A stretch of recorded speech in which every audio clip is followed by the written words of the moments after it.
medical care here in Blue Island was totally different than what it is now. You had private doctors.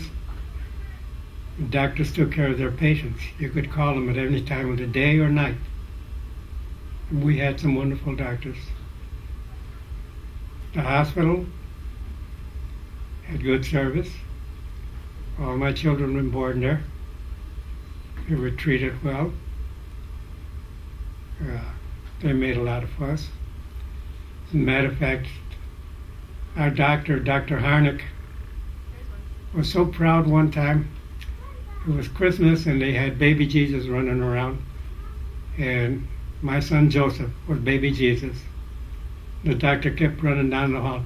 I brought Jesus into the world. I brought Jesus into the world. And Joseph has never let that one down. There's times we pick on him and we tell him, Joseph, we're going to call Dr. Harnick to bring Jesus back again. But like I said, doctors here, when they took you, you were their doctor. And they didn't care about nationality or nothing. They weren't there with their hands stretched out to get paid right away. Some of them waited for payments. It was a total different medical situation. Once you stayed with a doctor, he almost like family.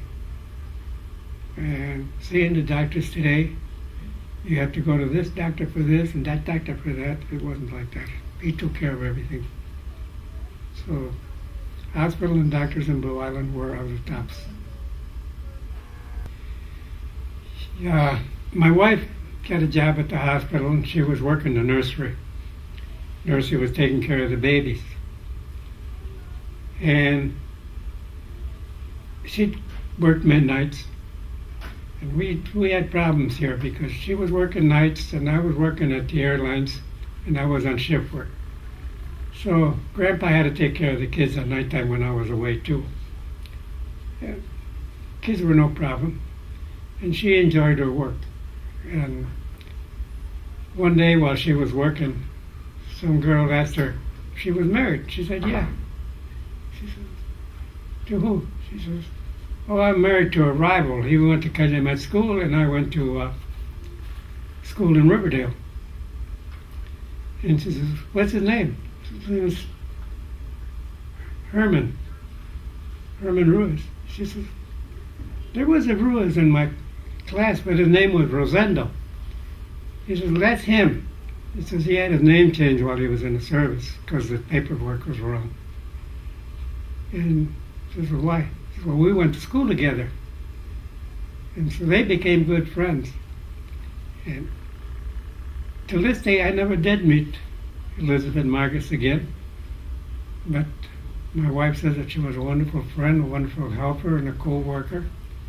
The nurses all at St. Francis there were happy with their work. When the kids were born, we'd get cards and gifts and everything from all the nurses and some of the doctors. Like I said, medical was a family tradition here.